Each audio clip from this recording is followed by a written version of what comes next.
Okay, to start, I have 2 boneless, skinless chicken breasts.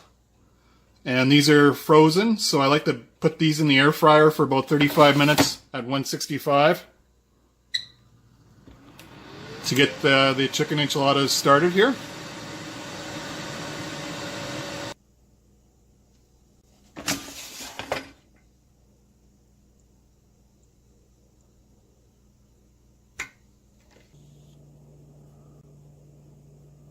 Okay, next you want to cut up all your chicken, shred all your chicken. Now you can do this by hand, which I'll do, but I'm just showing you how the chicken turned out in the air fryer. So it's all cooked good, and we will shred it up next. Okay, here's the shredded chicken. So I just like to put it in a bowl, because next we're going to cut the onion up, and then we're going to add it to the bowl. Okay, next, so 2 medium-sized onion, and we'll chop these up. Okay, we have our onion all chopped up.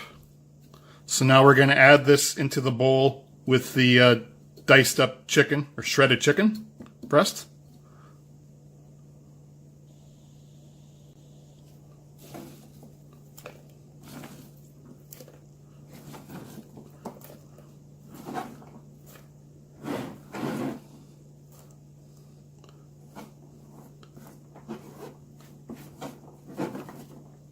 So now, on this part next, the reason why we're doing this is because I want to add some stuff to the bowl and mix it all up. So then it's even portions and it's all evenly mixed when I add it to the enchilada flour tortillas. So then stir that up. Give it a good shake.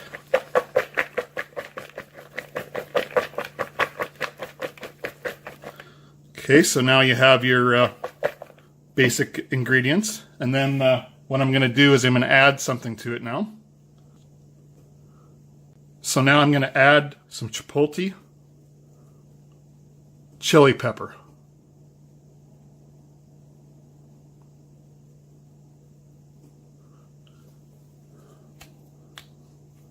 Now I'm not going to add too much because we're putting more Chipotles later. So give a little bit in there and give it a stir again, shake up, add a little bit more. Be about a good tablespoon.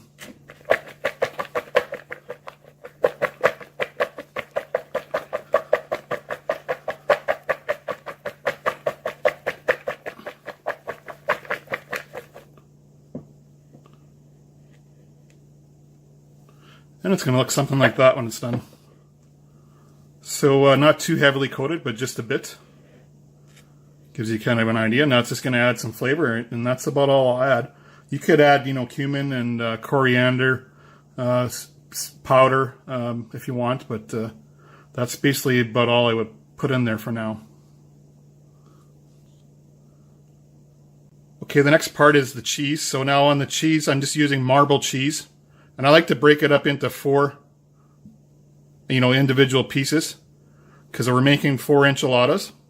So eventually I like to do 4 little piles of whatever I'm putting in them and make them even. So we'll chop this up next. So now here's my 4 piles of the marble cheese. Of course you could shred this if you want, but I find this easier just to cut it all up with a knife. And just, it's going to melt anyway is kind of my thinking, but that's just, my way of doing things. But there's the 4 piles of cheese. Okay, so here's the can of Chipotles that I'm going to be using with the pop-off or pull-off lid. Now, if you don't have these or can't find these, my second choice for a pepper to add hotness would be a jarred El Paso jalapenos, the pickled ones. Now on these, I find, after you open them, they're going to lose their hotness after a week or 2 in the fridge. And even, these ones can be really hot right out of the can. but I'll put them in a container later and then put them in the fridge. I'll find after a week or so that they start to lose their hotness. So, that all depends on how hot you like to make your enchiladas, but you can add accordingly. But I love the smoked flavor of these chipotles in the enchiladas. Okay, the next step is to oil up the pan that you're going to use, or the casserole dish. I'll use ones with a lid. This one, I'm just going to put foil on top. So now I'll just take a little bit of oil. You'll want about a tablespoon of oil. And then what I'll do is just take a spoon and rub this around. And this is just so they don't stick when they're in the oven. So just grease up the pan basically. This works a lot better than using a paper towel, and so just give a spoon a try and see how it goes. So now we're all ready to start putting these together.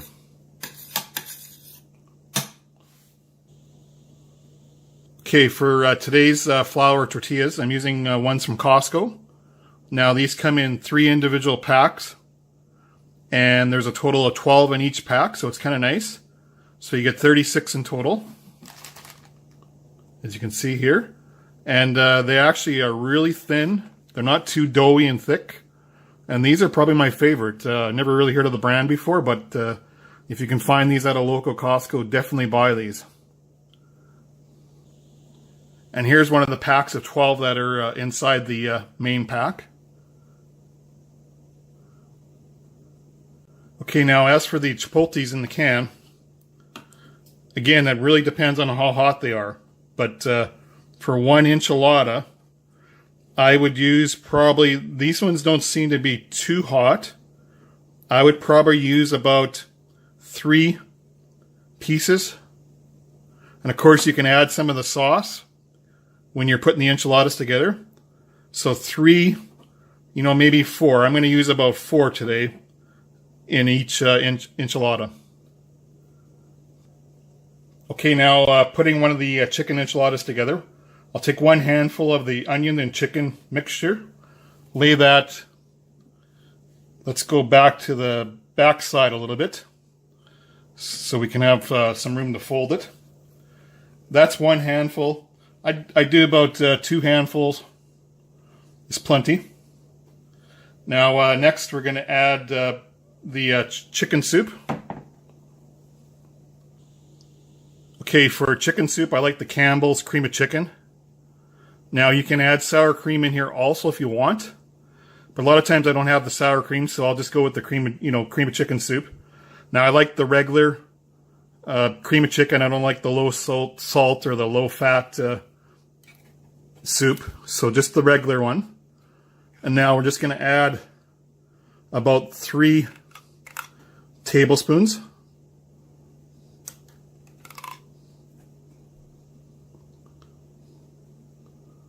And next will be the chipotles. Now adding in 4 little pieces of the chipotle from the can. And you just want to spread those out a little bit.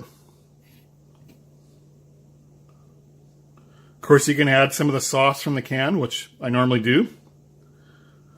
But that's basically what you want is, 3 to 4 little pieces. And then now the cheese.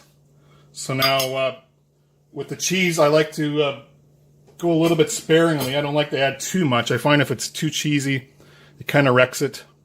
So now you can just lay your cheese, again, spaced out kind of evenly.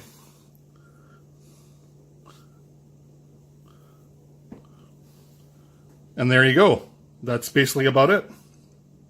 And what I'll do is just start rolling from this end.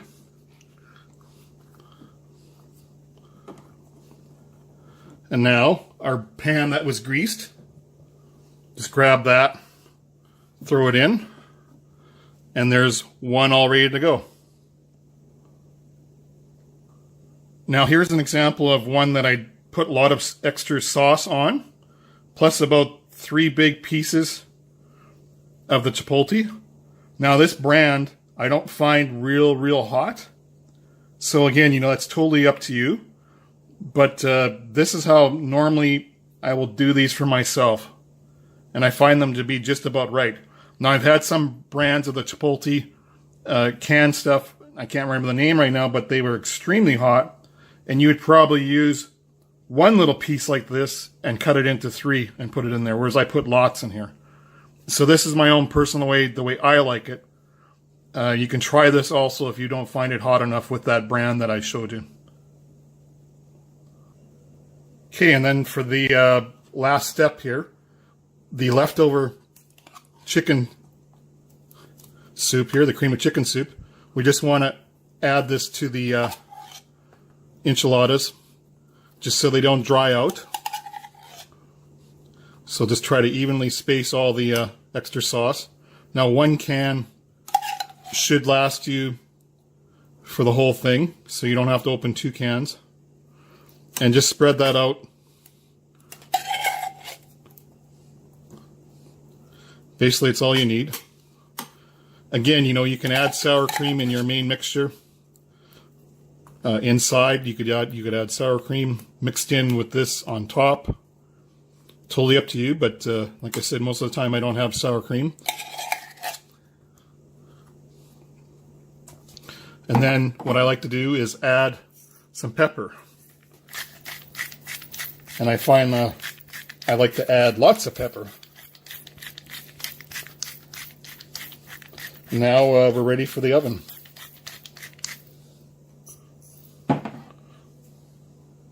Now on most recipes you'll see they say 350 for about a half hour. Now this is my oven here, so put it on bake. It automatically goes to 350. I like to do it around 200 and go for about an hour and a half to 2 hours. I find that the Chipotle's, the flavor sinks in more, or whatever your peppers or whatever you're using for hots, you know, the hotness will just sink into the enchilada a lot better. So 200 for about an hour and a half to 2 hours. And if you like, go as low as your oven goes. Mine will actually go here to 170. And I would do that covered for about 2.5 to 3 hours. And it just dries them up a little bit and they're not burnt. And I think that's the final kind of secret step, is doing them at a low temperature and cooking them slow. Anyway, thanks for watching the video, and hope you enjoy my recipe.